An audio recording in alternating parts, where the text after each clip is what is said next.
Oh, good morning, class. Good Good morning. morning, sir. Good morning, sir. Good morning. Please, I hope we are doing well. By God's grace, Yes, yourself. sir. And you? Hey, I'm also blessed by His grace.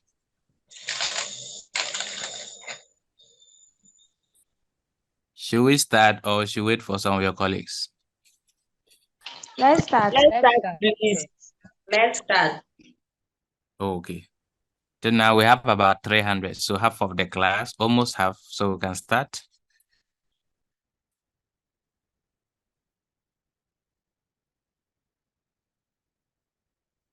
So let's look at last week, what we did. Last week, we tried our best to complete the 20 principles that we know in teaching and learning.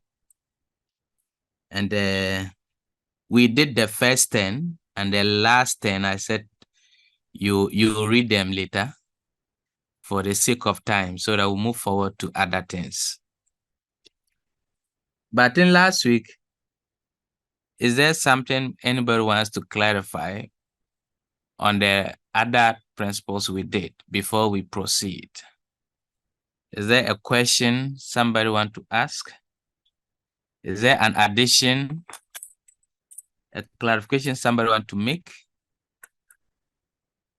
before we continue? So the floor is open. If you have any concern with what we did last week, let's look at it within the next 10 minutes. Let's quickly look at that. Then we can proceed.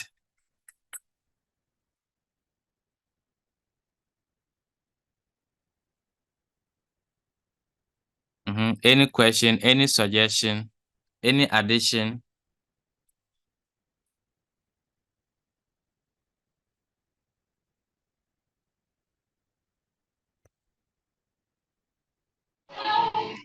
Okay.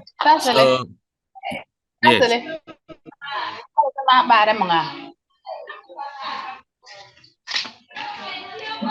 Okay. So then let me ask you questions. Since you don't have anything, what is the difference between mastery goals and performance goals? If you are asked to explain the difference between mastery goals and performance goals, and to cite an example each of a mastery goal and a performance goal, what are you going to say? So the floor is open. You can try. Tell us, what do you think the difference between mastery and performance? And if you have an example to differentiate the two, please, you are welcome. Yes, Salima, your hand is up. Yes, sir. Uh-huh. So I want to try you. Yes, please. With the mastery goal, those kind of people, like when they are doing their things, they are not always in competition with anybody. Okay.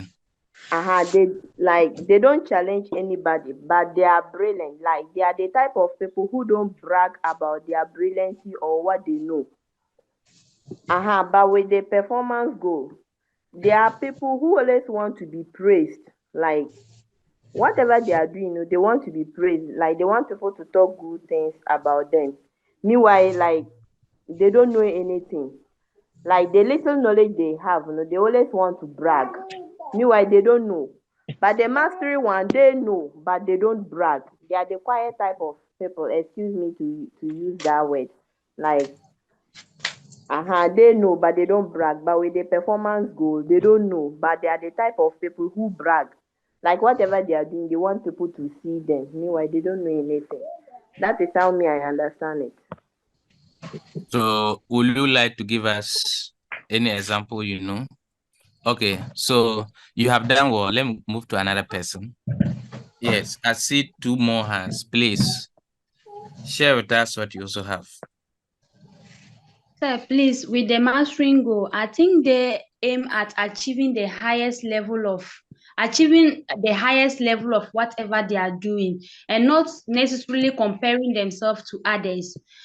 Like a teacher who wants to like maybe attain the highest degree, he is not comparing himself to any other, maybe in a bachelor's but PhD degree, she wants to get there, and all that. But with the performance goal, like that one, the person wants to attain a higher degree, but the person is in competition with others. For instance, a student who wants to get maybe first class, or who wants to get all AA because she's in competition with others. So I think that's Okay. how I understand it. All right. Do we have examples? Whose hand is up again? Sylvia. Sylvia, your hand is up. And Yendo.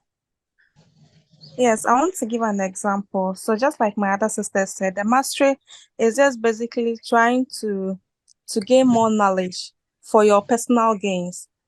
But for the performance, it's more like you are in competition with others. So example would be like just as students. Some people are doing this degree because they want to enhance their knowledge so that when they get back to the world, they can impact so well, or they can do so better when it comes to their skills and then knowledge enhancement. But other people are here because other people are going to school. So they also want degree. That is why they are here. They want to compete with the rest of the people in the world. It's not about enhancing their knowledge. No, they don't even care about all those things. All they want is BSc midwifery so that they can wear white. Yes, that is my example. Okay, thank you. We have so many hands, but let's take the last one, please. Whose hand was up first? Yendo? Pause, Yema. Yes. Hello, Yes. sir.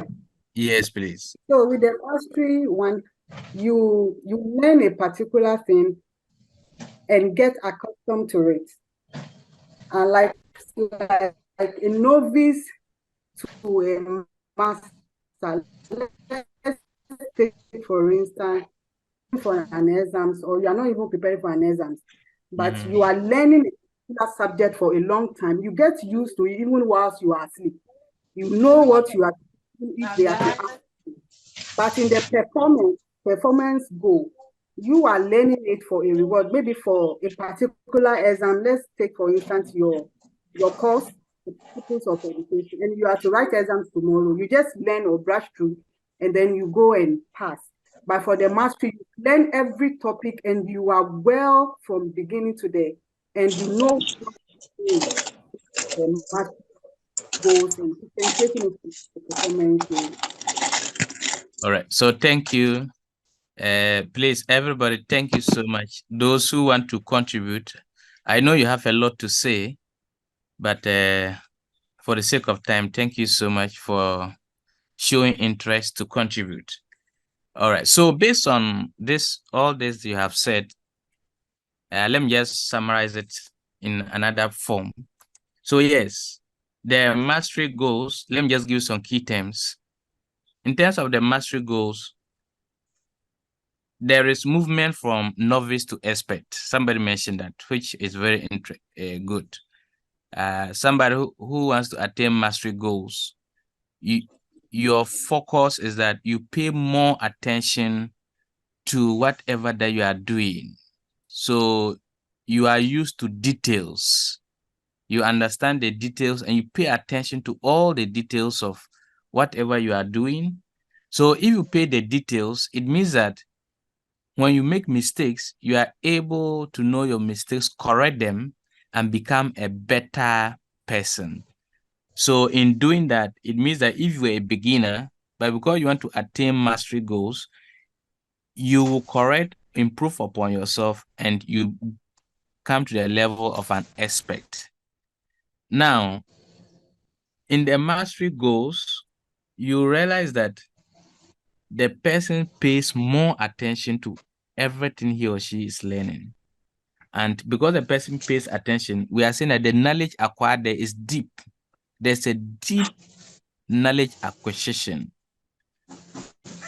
Now, in the mastery goals, because you are not trying to outsmart anybody or you are not trying to outdo anybody, what it meant is that it causes less anxiety to you.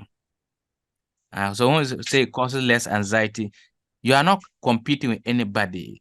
So the progress at which people are going, you are still stable in your mind and you also go at your own pace. But at the end of the day, you are able to master whatever that you want to achieve. So there's a deeper acquisition of knowledge. It also comes with less anxiety. It comes with less anxiety. And there is more attention. So there's movement from novice to expert. That is great. Now, in the performance goals, because you want to outsmart people, because you also want to prove to people that I also know something. Your knowledge is superficial, but your superficial knowledge, you always want to display it at the slightest opportunity in order to impress people. So you actually make a lot of mistakes. You don't take time to learn, to correct your mistakes. You only prove your point with a lot of mistakes. So the knowledge acquisition there is superficial. It's not deep. You make a lot of mistakes and there is less attention to whatever the person is doing. There's less attention. So in that case, the person is not able to move from a novice to an expert.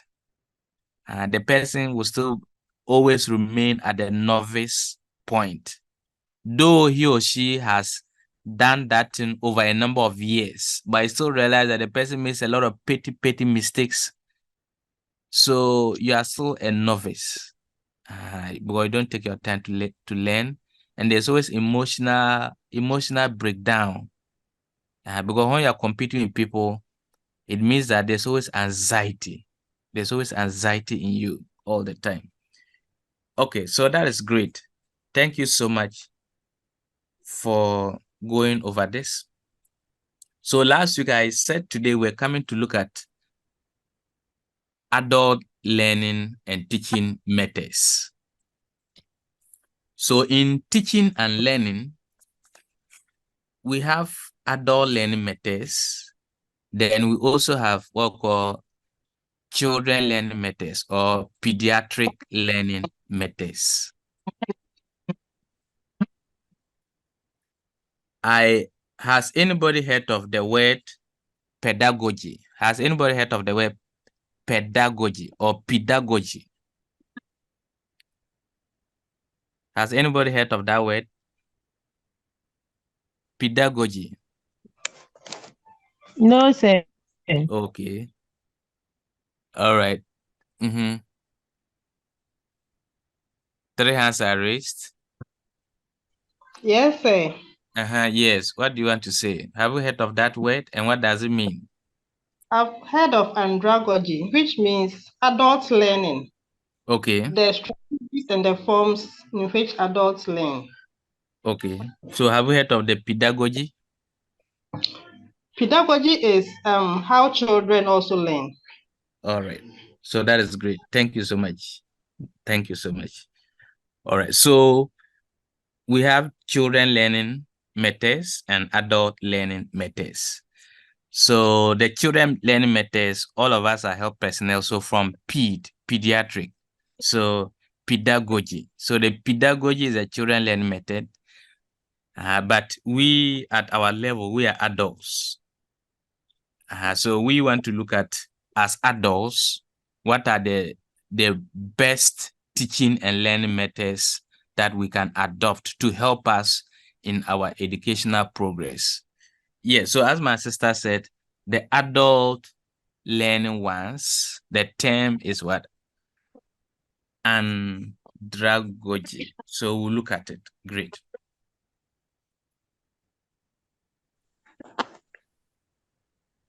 So by the end of the lecture, we want to look at what andragogy is. We want to look at the types of andragogy we have. That's the type of adult learning methods we have.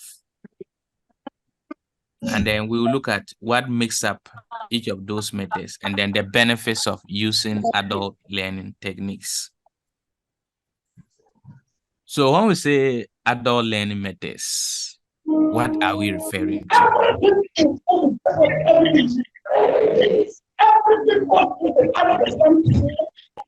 It's so new that the blessing was for him. He showed his birthright. It was not certain.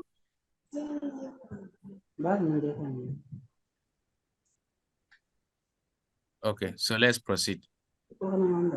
So adult learning, we are looking at education for mature learners. So we are all matured in our learning, and the learning we are coming to do as adults, we learn both formally and informally. So we learn in the class, at the same time, we learn outside the classroom. And Mazia, why is your hand up?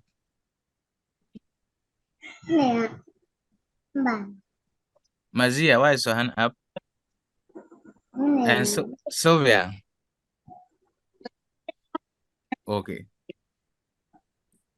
So learning for adults, we are saying that it could be formal. Formal is, as you have enrolled into this program, we are doing a formal learning.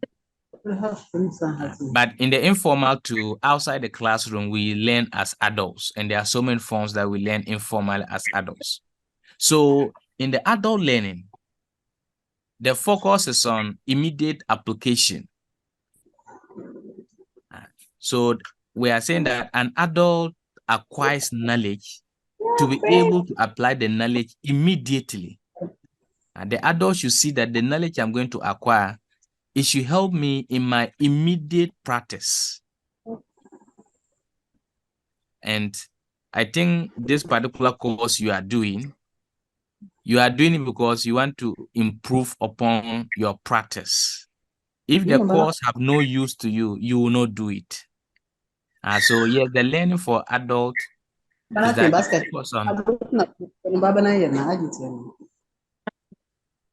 it focuses on immediate application. Sewa, please.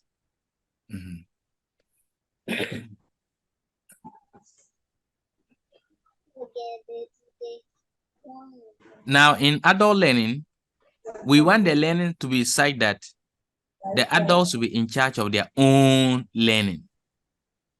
So if you really look at it in adults, if you want to teach you, the best ways we are to do is that we are to allow you to direct, we are to allow you to detect how you want the learning to go. It shouldn't be that we, the lecturers, we should impose our methods on you. We should tell you what we think is best for you as adults. No. You as adults, you have to detect the learning. You have to tell the lecturers, please, can we do this way? Can we do it that way? Can we teach us that way? So you have to own your own learning. You have to come up because you are learning to understand and to apply it to your work. So because you want to apply it, you need to be in charge so that you can have the best way to acquire the knowledge. So in brief, that is a bit about adult learning. It is formal or informal. It is for immediate application. That's the focus. And we, the learners, should be in charge of our own learning experience. Now, there are three characteristics of adult learning. Please, Jatwa, unmute yourself.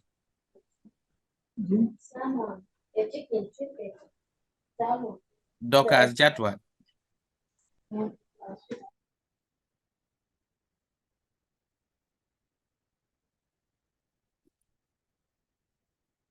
So the three major characteristics of adult learning are that one, adult learning should be learner-centered. Adult learning should be learner-centered. Two, adult learning should be self-directed. And three, we have a humanist philosophy of adult learning. So when we say adult learning should be learner-centered, we are saying that the learning experience should focus on the adult. The learning experience should focus on the adult, not the lecturer. Not the lecturer. It should focus on the adult. And in focusing on the adult, it meant that we have to look at what is best. What is best for the adult learner?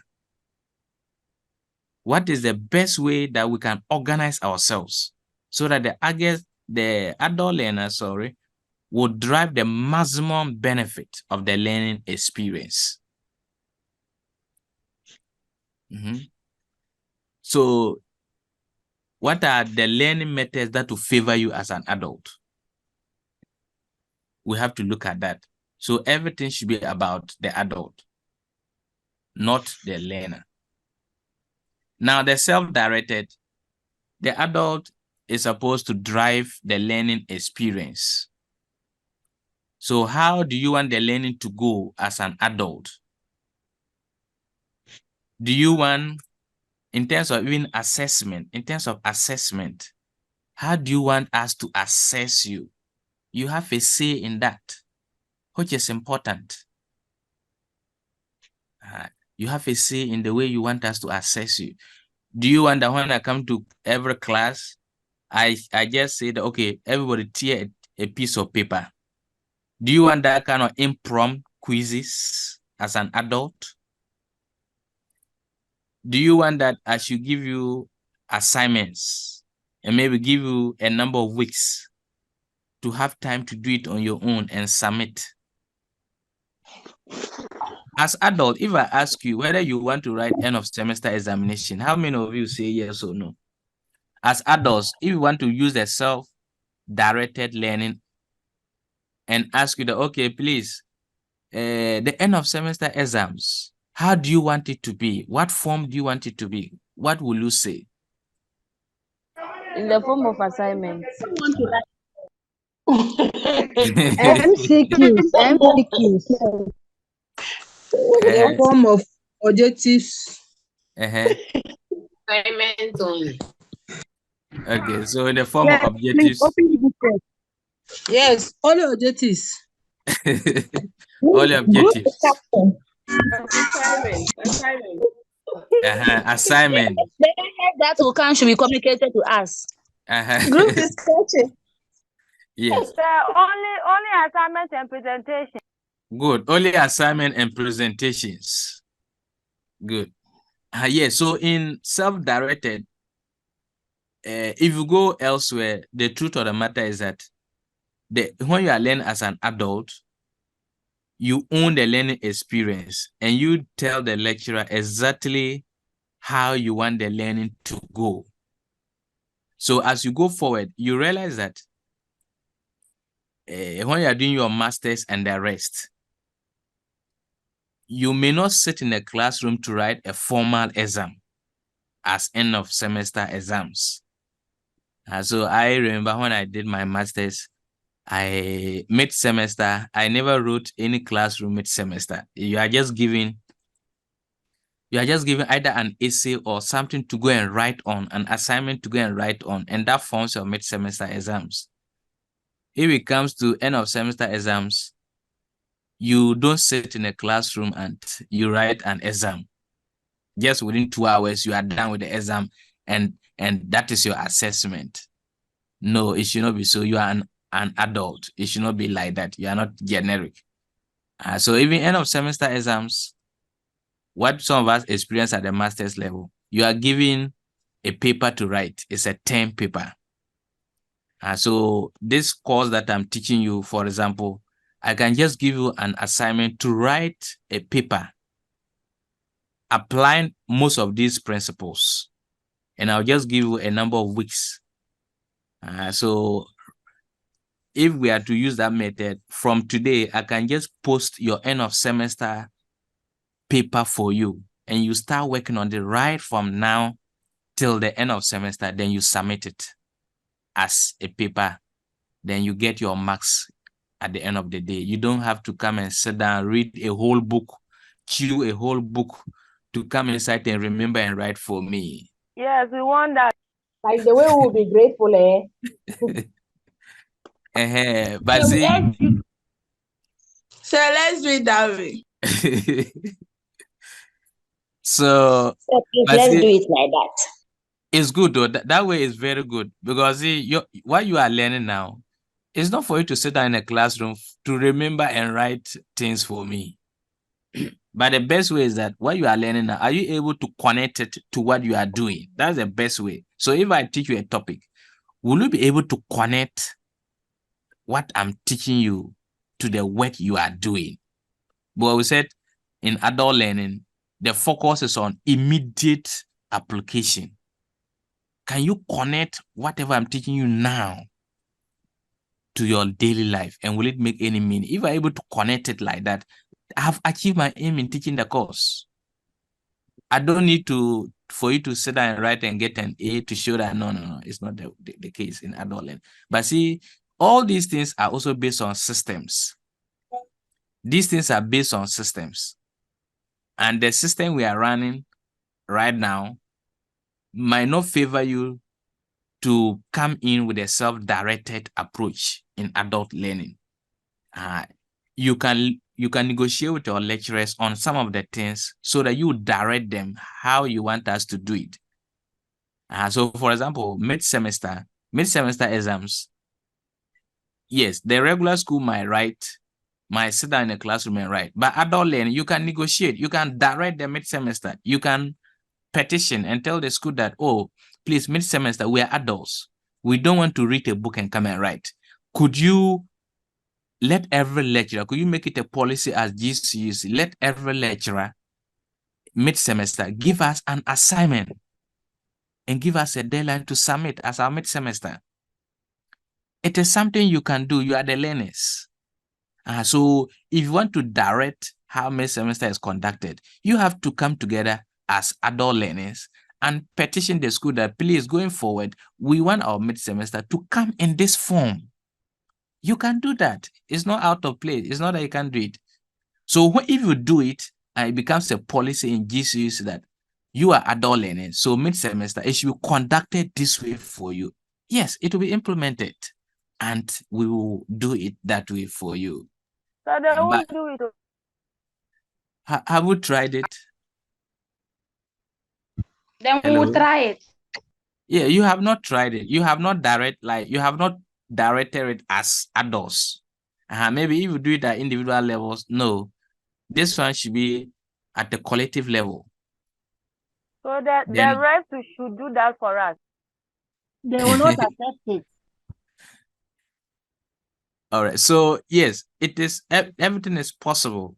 If you ask me, for example, if you ask me as a person, if the system allows that it is done, I'll be grateful to do it. But I'm also running in a system. We are all lecturers and we are in a system. The system has certain ways of doing things. So sometimes you cannot go outside what the system wants you to do. But you can change the system as the learners. That's what I want you to know. You have the power to direct the system. You have the power to advocate that, please, the system, let us change the system to this way because we are adult learners. So please don't underplay yourself. You have a role to direct how your teaching experience should go. And I expect you, some of these things, please initiate them. Think outside the box and initiate some of these things. Let us have a document signed by a lot of people and direct it to management. I think management will sit down and look at it. And you'll be surprised that a lot of lecturers, a lot of management will be in support of it, and it will become a policy which will favor all of us. But unless you, the learners, do that, we, the lecturer, we might not be able to go the way we want. So that's a self-directed. You need to own your own learning and direct us exactly how to do certain things. So in the humanist or humanistic philosophy, here we are looking at the learning experience as adult. It should be humane. We should attach a human face to it. the approach that we use, it should be humane, it should be friendly to you. I want to work.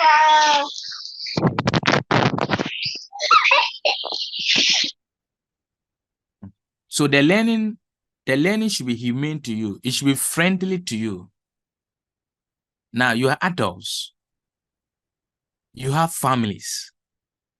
You have a lot of responsibility on you. But at the same time, you are learners.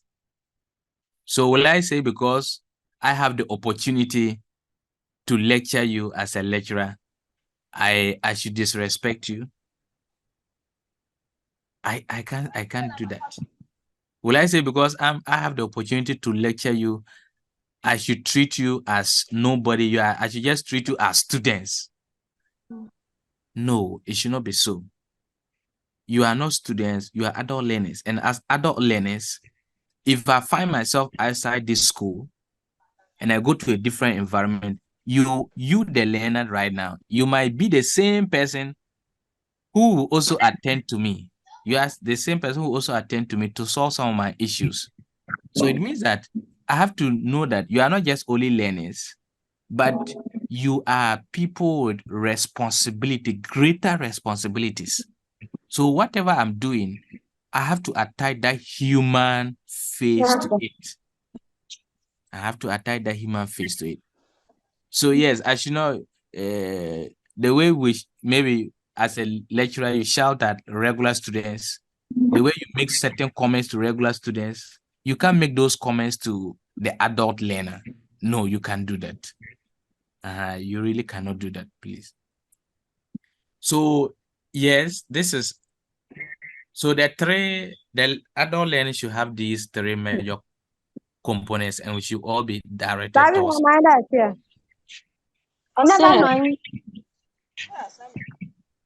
Sir, Yes, please. please, can you go over the learner-centeredness, please? Thank you. The learner-centeredness. Okay, so the learner-centeredness, we are looking at the focus. No, never mind that. So we are looking at the focus of the learning experience.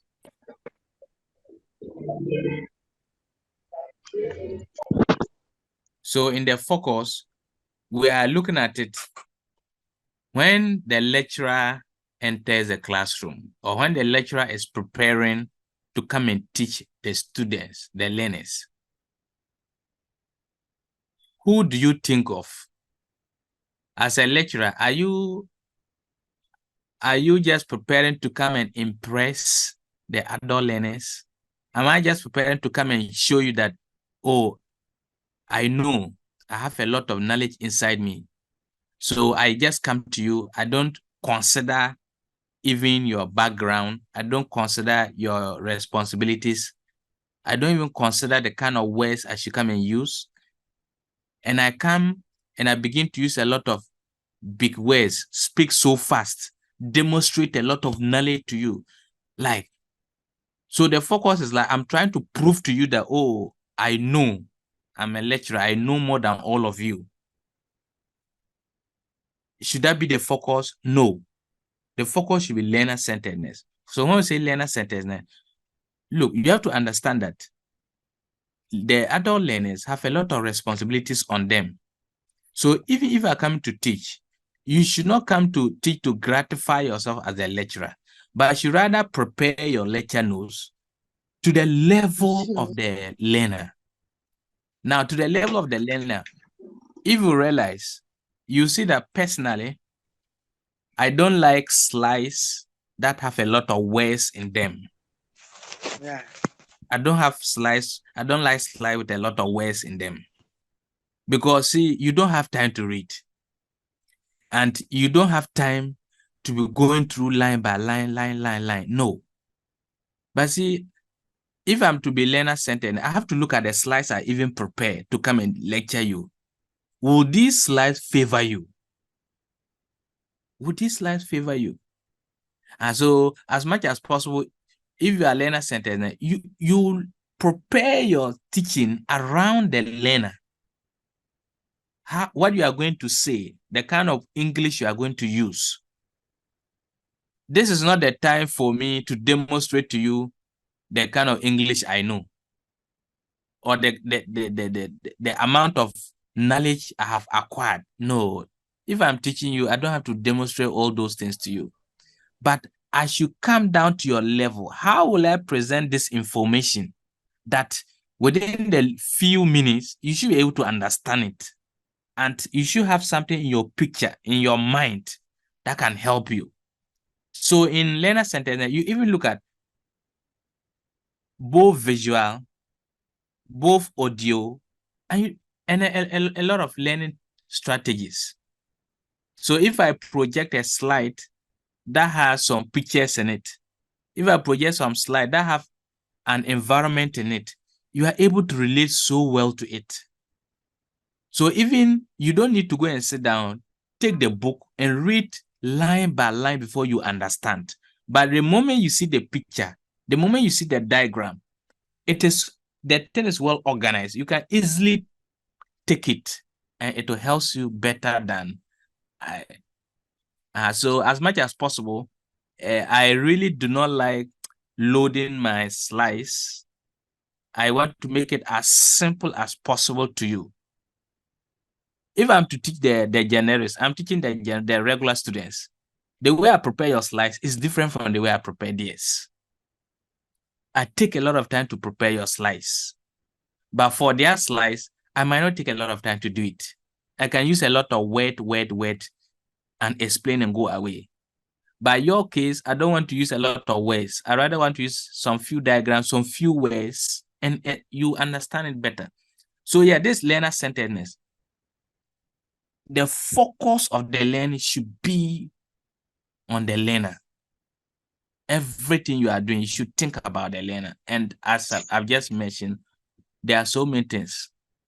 So if I'm even to assess you, if I'm to do assessment, my focus will not be at, oh, I just come tear a paper. We are going to do a quiz, a hot one. I can't do that. It will not help you. So all these things are really important, and it should always favor the learner. That's what I mean by learner-centeredness. Thank you, sir. Yes, please. So let's look at the learning theories now. There are basically 3 major theories for the adult. So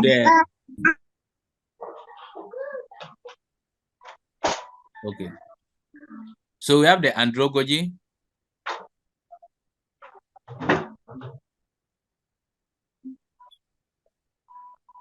Okay, good. So we have the Andragogy, the self-directed learning theory, and then the transformative learning theory. So these 3 theories talk about the adult learning. It's just a repetition of almost everything I said from the beginning, but we have to put certain things in their place. So just know that adult learning theories, they are also theories. The theories focus on Andragogy, self-directed learning theory, and then transformative theory. So the Andragogy is the most popular one. That's what we all know as adult learning. So it is the act and science of teaching adults. So it is the act and science of teaching adults, which we have looked at. Now, in Andragogy, there are some assumptions. So there are 5 key assumptions of adult learning theory. What are these assumptions?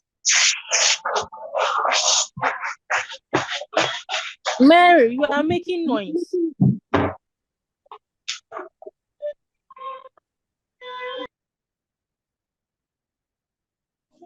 I thought she was even coming to ask a question. So the 5 key assumptions of Andragogy. So we have self-concept, adult learner experience, readiness to learn, orientation of learning, and motivation to learn. So we will take each of them. When we say self-concept, what are we talking about? When we talk about adult learning experience, the readiness of the adult to learn, the orientation of the adult, and then your motivation to learn. These are the 5. So we will take each of them and simply talk about it.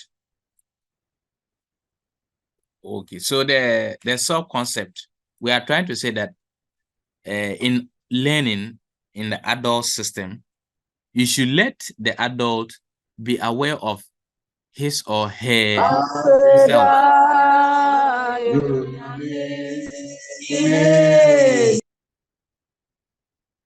Yes, Okay. Today, if we just joke, I'll take you out. So self-concept. In attaining knowledge as an adult, you have to be made aware of who you are as a person. It's very important. Because who you are as a person helps you to learn as an adult. So in the learning experience, you realize that most of the learning is deep. It is personal. We want you to think about it. We want you to relate it to yourself in terms of your life experience and see how it can help you. So that's why the focus there, the focus is that we always want you to practicalize the learning. So in practicalize the learning, you become aware of yourself. You become aware of the things you are doing. You become aware of the things you are doing. You are aware to, so your awareness is to help you to improve upon yourself going forward as an adult.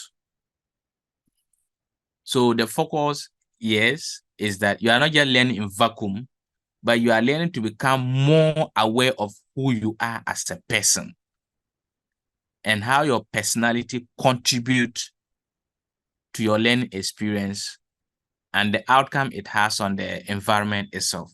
Then the adult learning experience, we are saying that in adult learning theory, we should know that the learner has an experience. So your experience determines the material that you even learn.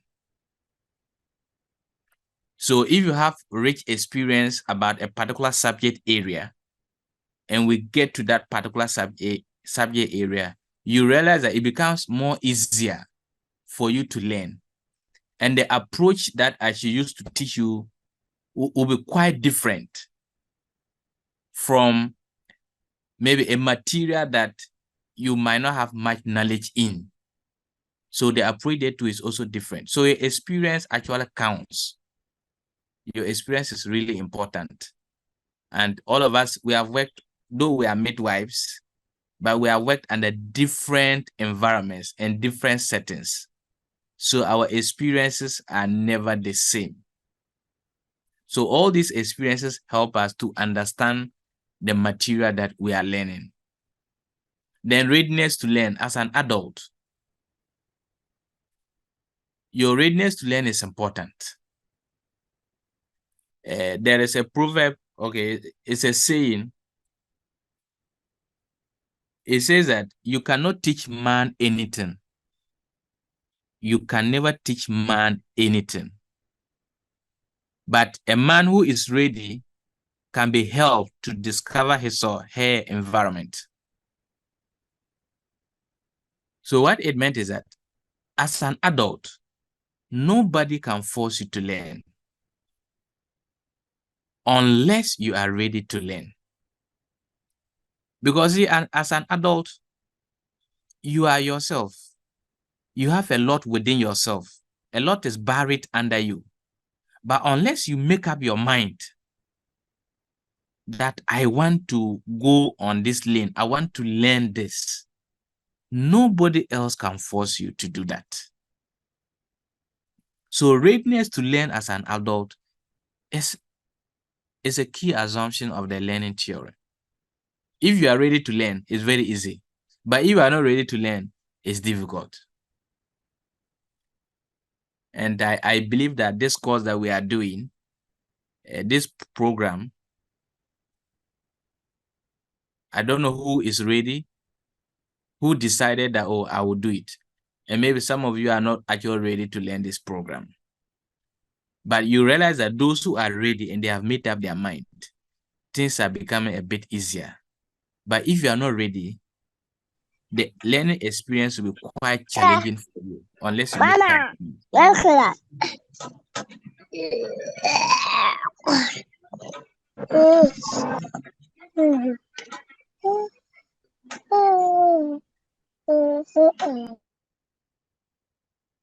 So another thing too has to do with orientation of the learning and then the motivation to learn. So the orientation of the learning, we actually look at the environment itself. What is the environment itself can change your mind to what you are going to learn. So the environment can orientate a learner, the setting of the environment alone. If you enter the learning environment, the way the classroom is arranged, it orientates your mind to make the learning easier or to make the learning difficult. And you realize that, for example, if you are doing a master's program, your classroom to sit in as a master's student should be different from the classroom of a regular student. Not a regular, but a generic student. Now, when I say that the environment should be different, a master's student should be made so comfortable so that your mind will be orientated to learn. So if you enter the learning classroom and even the seat on which you sit alone tells you that you are here for business, tells you that, oh, in fact, you are an adult and you are here to learn. If you come to learn as an adult and we just arrange certain seats for you, just like the normal generics, it will be uncomfortable and your mind will not be tuned. Your mind will not be tuned to the learning itself. So yes, we have ways of orientating an adult learner so that your mind can focus. And one of it is just the arrangement of the classroom alone. Then your motivation to learn. So last we talked about motivation.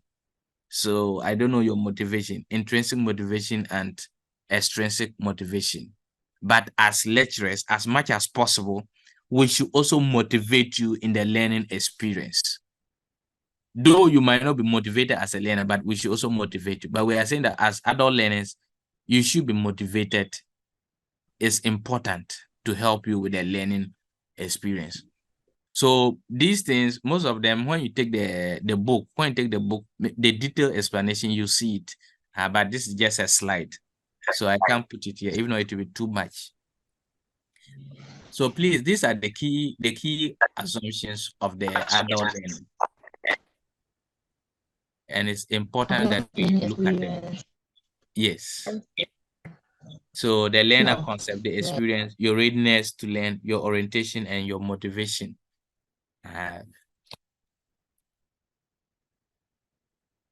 So the second one, the self-directed learning.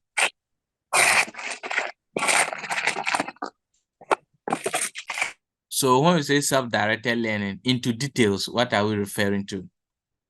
I started to explain, but what does it actually apply to? So the self-directed learning, it takes this form. As a learner, one, you should take the initiative with or without the help of others. So you have to direct the learning experience. So you must take initiatives. And that was one of the initiatives I just made mention of. The initiative of how to write my semester exam. Unless you take the initiative, nothing will change. That's the first thing as an adult learner. If you want to direct your learning, you must first take an initiative. If you don't take an initiative as an adult learner, you always keep on complaining. You always keep on complaining because what is in existence now may not be favoring you as an adult. But how can you change them if you want to direct the learning?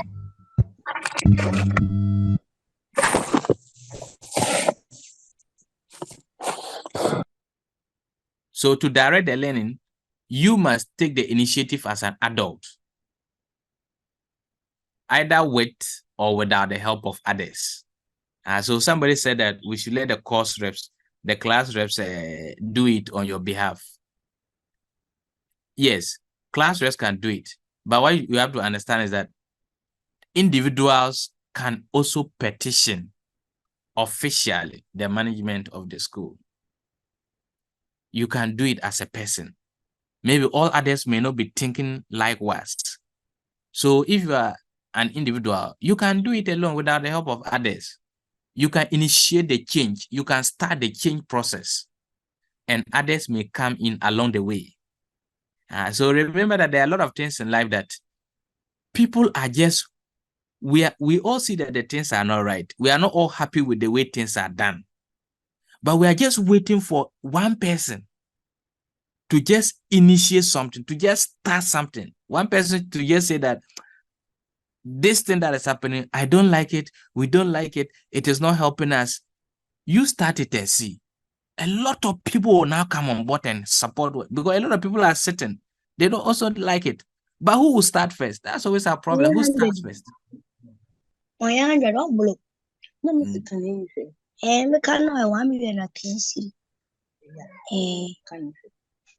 Okay.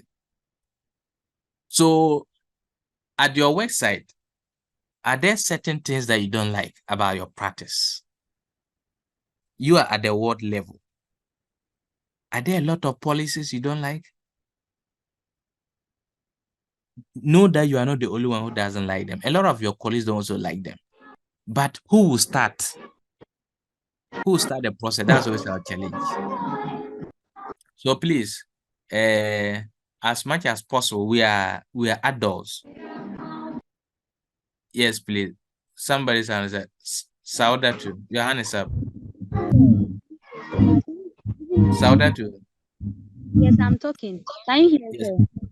Yes, I'm please saying talk. sometimes you don't like it, policies that are being passed in the particular institution and you want to talk. Because there is a check, you post your petition and it has to go through the right channel of communication. In our case, it has to pass through the platform. Okay. Yes, so far, two. Okay, Saudatu. Say, Hello. Yes, please. I'm saying, Yes. like most of the policies that have been passed in the various institutions, maybe like the hospital setting, like you can't make much effort because there is a channel of communication. For instance, before I can forward any argument or any challenges to the matron, it has to pass through my ward in charge. You understand? Yes. So, and then there are certain things that the ward in charges have like done it. They have agreed with the what's the name, the various matrons and the hospital management. So you can't change because these are people that should have channeled your grievances, but they won't do. Though the other colleagues are affected, like the other ward staffs are affected, but because the in charge is been, it's difficult to make a petition when it comes to that. Okay, so that is true. You have done well. That's a reality. But do you know that in making a petition, yes, first you must start with the ward in charge. You must petition the ward in charge. But if you see that nothing is done about it, you can petition management and copy, and in the petition the management, you make reference to your initial petition of your ward in charge. It's allowed. In channel of communication is allowed. We have various levels. You have various levels of communication. So in a petition, if you do the lower level, if you petition the lower level, and the lower levels seems not to care about it, then you have followed the channel of communication because you have first petitioned the lower level.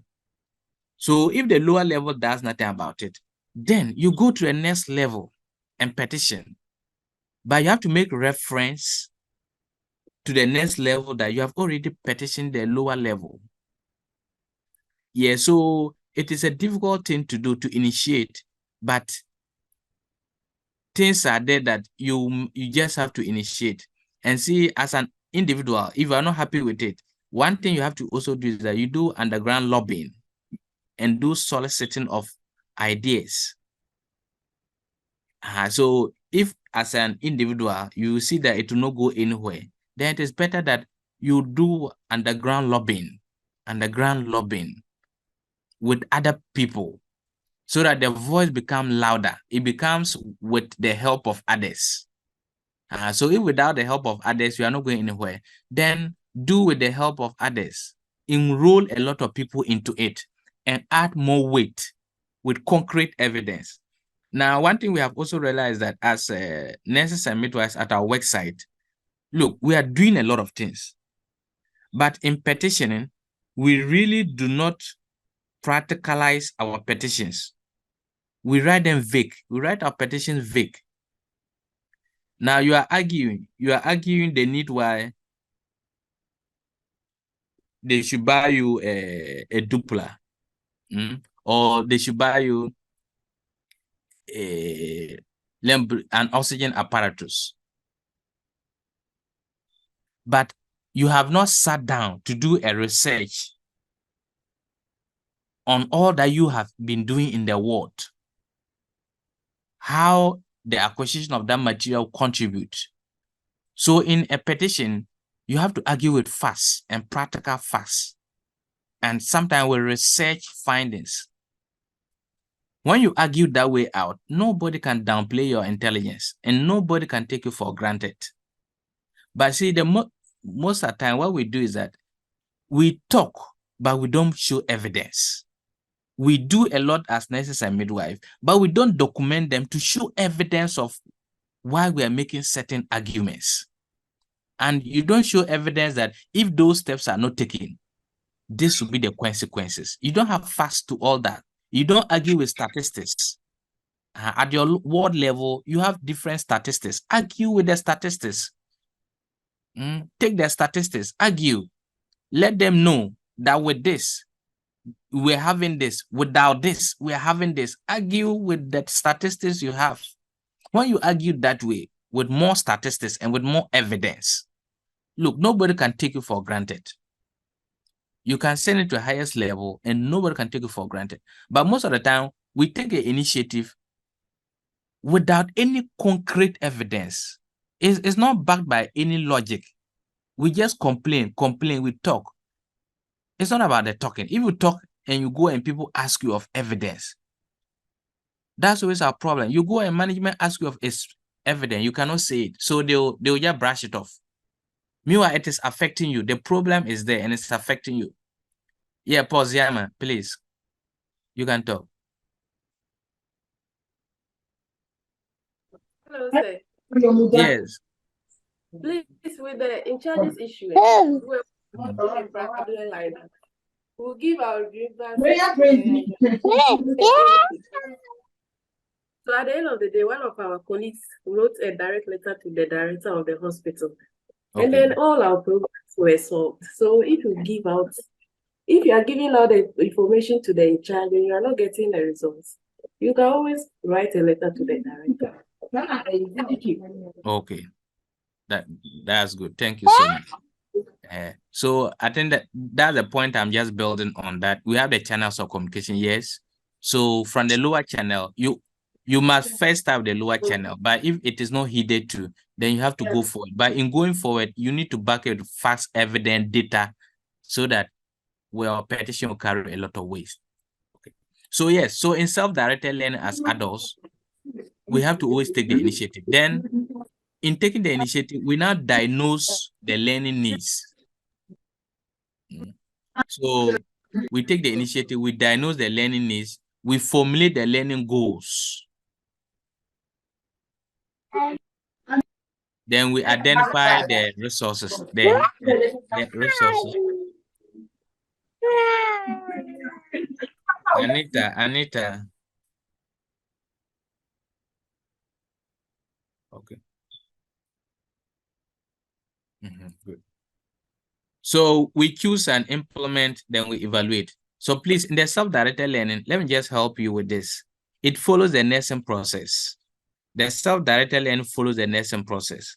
And when I say follow the nesting process, let's take it and you see. Take the initiative with or without the help of others. That is assessment. You assess the situation. You assess the situation and see the needs. So first, you assess the situation. So that assessment. Then number two, you do diagnosis of the situation, the exact needs, the exact issues that to put forward or to be addressed. So you make a complete diagnosis. Then you formulate your learning goals. That is what planning. So you plan how to execute your needs. How do you go about them? Then in planning, the identify the human resource will fall under the planning. So the point 3 is planning, but the point 4 is a component of the planning. That in planning, you have to look at the resources needed. The resources are part of planning. Then when we plan,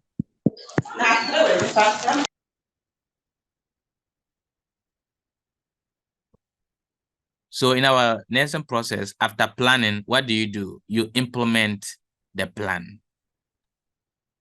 So you choose the right and the appropriate strategies to implement your plan. And in the nesting process, after implementation, the last thing you do is what? You evaluate. Evaluate your plan.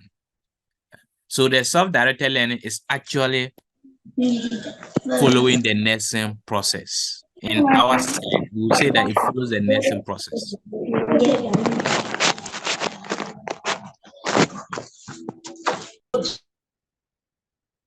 So basically, it's telling us that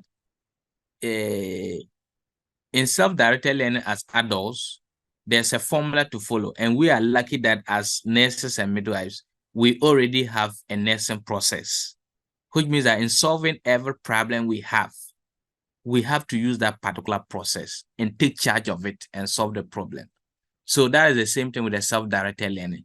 This is in education. This is in education. But I just want you to understand that we are health workers, and in education, these are the steps they'll go through. But we, in our profession, these steps, it follows the nursing process. So if you are asked to outline the steps you follow in self-directed learning, please just think about the nursing process. Assessment is take the initiative. You look at the situation.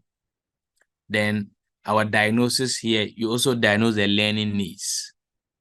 Then the formulating the learning goals fall under our planning. So then the human resource will follow under it. Then you finish it with you implement and evaluate. So Anita, your hand is up. Hello, sir. Good morning. Morning, please. Sir, please. So all this is under Andragogy. Yeah. So it's under Andragogy. Yes. Yeah. So it's a theory. Yes, all this under Andragogy, but we are trying to say that though the broader thing is Andragogy, but under Andragogy we have specific theories. So like self-directed theory, self-directed learning theory. It is a learning theory on its own. And Andragogy, though the broader word is Andragogy, but Andragogy is also a learning theory, which specifically is the act and science of teaching adults. So Andragogy is the broader term we are looking at. The adult learning and teaching is called Andragogy. But under Andragogy, we have components, and these components, we say that we have theories. So self-directed learning theory is Andragogy way of learning. It's a theory that tells us how to learn in Andragogy. But it's not different from at the beginning, the characteristics of the learning process. See the characteristics. Self-directed was there. So self-directed is a characteristic. is also a theory. It's a major theory in adult learning, that adult learning should be self-directed. So self-directed learning theory. But the broader one is andragogy. Okay, sir. Thank you. You are welcome. Please say. Yes, please. Hello, sir. Yes. Sir, you can talk. okay. From the note, Okay. under the adult learning theory, we have the andragogy and we have the self-directed. So the ones that we just did, is it under the andragogy or is under the self-directed? Oh, so the one we finished is just self-directed. Okay, sir. So Thank you. self-directed is a learning theory. Thank you, sir. You are welcome. Now, we also have another learning theory, which is what? Transformative learning theory.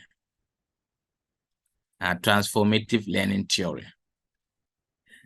And when we talk about transformative,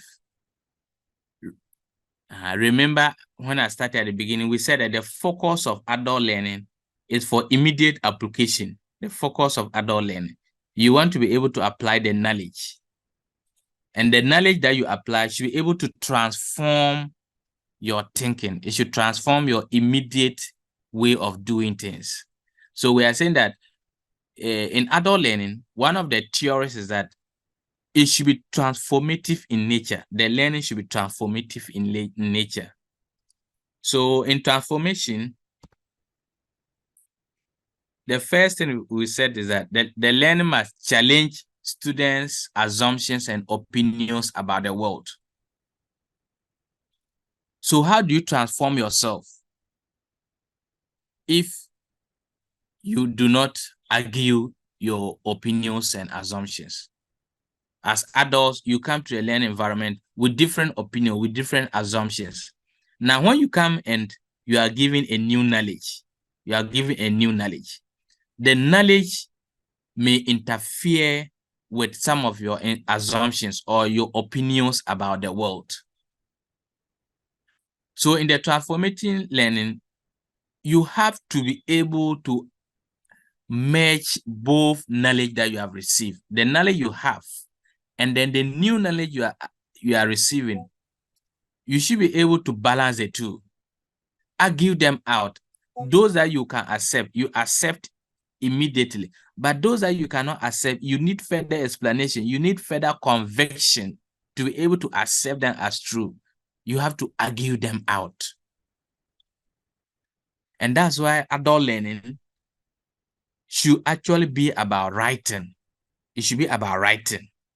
I should just tell you something and ask each and every one of you to write, to argue your way out, to tell me your own perspective about the material.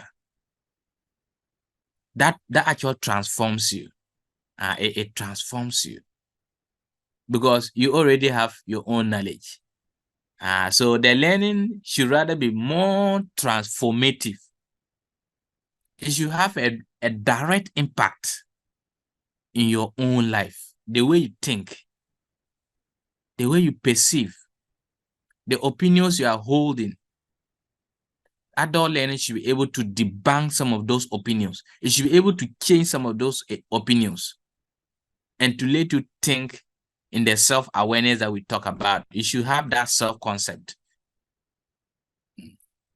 So an adult will appreciate it if the learning is transformative. So as you go back to your work site, maybe at your various workplaces, you have a way of cleaning, let me say, the court.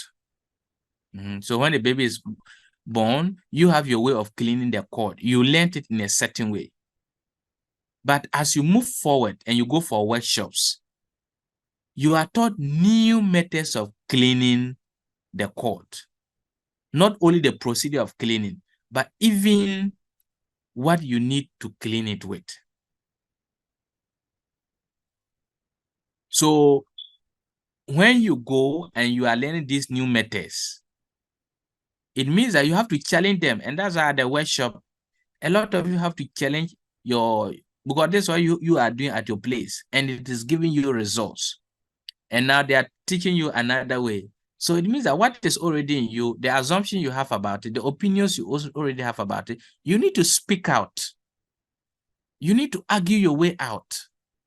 Then at the end of the day, you will now understand why it should not be done this way going forward. So it transforms the way you do your things. But an adult will not like to go for any learning that will not have any transformation in his or her life. Then it's a wasted learning you have done. It is a wasted learning. So yes, transformative learning is a major theory in adult learning. It must transform you. So transformation learning, it touches on two things. The learning should be instrumental, and the learning should be commutative or communicative. Now, when we talk about instrumental learning and commutative learning, it talks about this. So instrument is about the task. It should be task oriented. So in the instrument, we are just saying that the learning that you are going to do, one, if it's going to transform your life, then it should be task oriented. It should come with specific task acquisition, a specific practical knowledge that you are going to experience. And then secondly, we are saying that it should communicate your needs, your feelings, and your desires. So it should go deep. It should go deep to affect you, for you to be transformed. Your way of thinking, the way you feel, should be affected by the teaching that or the learning that you experience. So that you are not only just task-oriented, but it has also affected your emotion. It has affected you emotionally, and there's a change of your mind. That is the component of transformative learning. Now, when you go for workshops, do you experience transformative learning? Have you ever gone for a workshop that you realize, oh, this one there transformatively I experienced, but there was another one transformatively, you feel like it was just waste of your time? Have you gone for such workshops?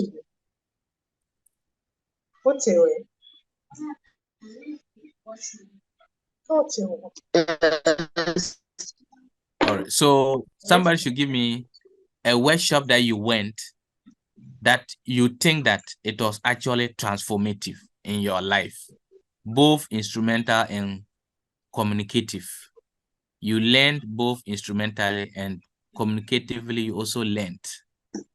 Can somebody give us an example of a workshop that you can say that it was transformative as an adult?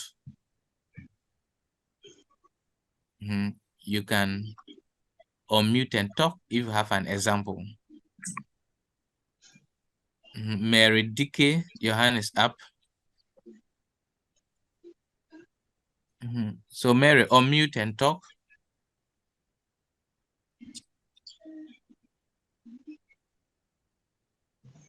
Hello, Mary. Hello, good morning, sir. Okay. Miriam's I talking. went for this workshop at UCC. That's breast screening.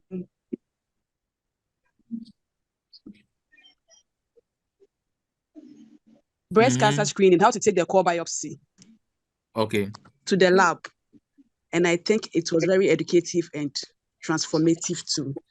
Because I don't know how to take the biopsy, but over there I learned how to take the biopsy. Okay. At that place, sir. Good. So, and would you like to be attending such workshops? Yes, please. Okay. Well, it's Mary around. Your hand is up, but you are not talking. Mary.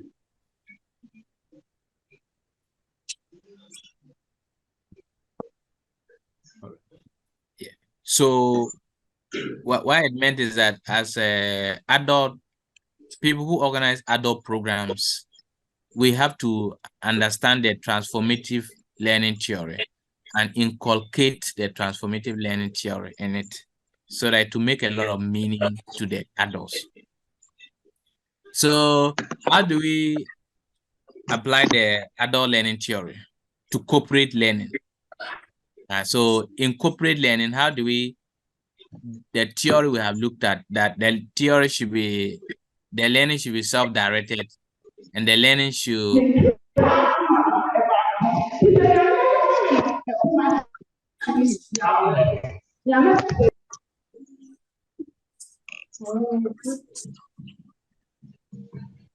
all right, and that the learning should be transformative. So yes, that means that in training, those who, when you go for corporate learning, whether workshops, whether advanced learning, advanced programs organized by institutions, we are saying that we should incorporate the following. We should make sure the learning is autonomous, the learning is collaborative, the learning enables you, and the learning is self-directed. So autonomous or autonomy, we all know that we are saying that we should ensure that in designing adult learning programs, the learning should be autonomous. So the learning should be owned by the learner. So you are the adult. When you go, you should own your learning experience. You should have the freedom. You should have the freedom to dictate how you want the learning to go. So autonomy is that you have the freedom to make decisions. So it means that at our workplaces, we should understand that this autonomy is important for us. That if they are to design any program, it should give us the opportunity to make our own decisions so that it can impact the work that we are doing. It should be collaborative. So when you're doing adult learning, you should make sure that adult learning is collaborative. It should not be one person thing. The knowledge does not rest on one person. So that's why we do a lot of group learning. If you go for the workshops in adult learning, you have to collaborate with other health personnel. And that's why they also bring other health personnel from different facilities. So that as you are from different facilities, you collaborate. You will know what is happening elsewhere. Then together, you can look for a common platform going forward. So the learning should be so enabling. So in the enabling, we are saying that the learning should make it easier for you to do things going forward. We should not put any restrictive environment when you go for any adult learning. The environment alone should be conducive. The environment should be non-threatening. And we shouldn't threaten you with the learning process, no. And then the learning should be self-directed as well. So my ladies, thank you. This is the end of our today's lecture, just on adult learning. So contributions, suggestions, additions are welcome. Yes, I can see. So Deborah. Sir, please, I want you to take the autonomy again, please. Autonomy, okay. Yes, please. So autonomy is the freedom to make decisions. Autonomy is a freedom to make decisions. So what we are saying is that when you know the adult learning theories and you are to organize a workshop for adults, that workshop, you should ensure that there's autonomy of the learners at the workshop. When we say autonomy of the learner, when you go for the workshop, you realize that the first thing on the first day they do is that they ask you to write your expectations. They ask you to write your expectations. So that is decision making.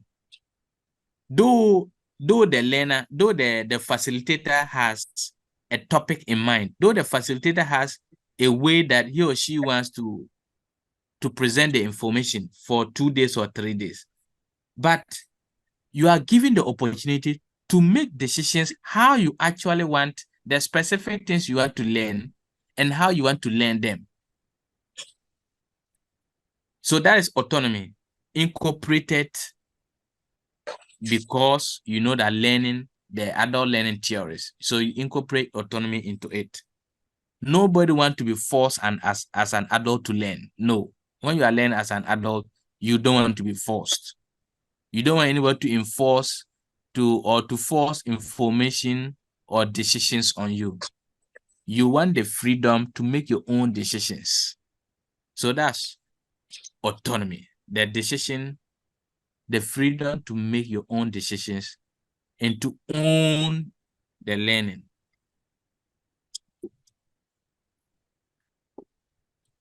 Now, thank you, sir.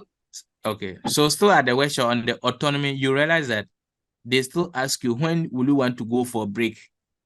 Maybe how many hours do you want to do? And after that, at what time do you want to go for a break? These are all principles of autonomy. They want you to decide when you want to go for a break, when you want to take lunch, when you want to take breakfast, your expectations, some of the things you want to learn. So these are all principles of autonomy, examples of autonomy being displayed. Yes. 3 hands as Phyllis. Your hand was up first. You can see. Phyllis.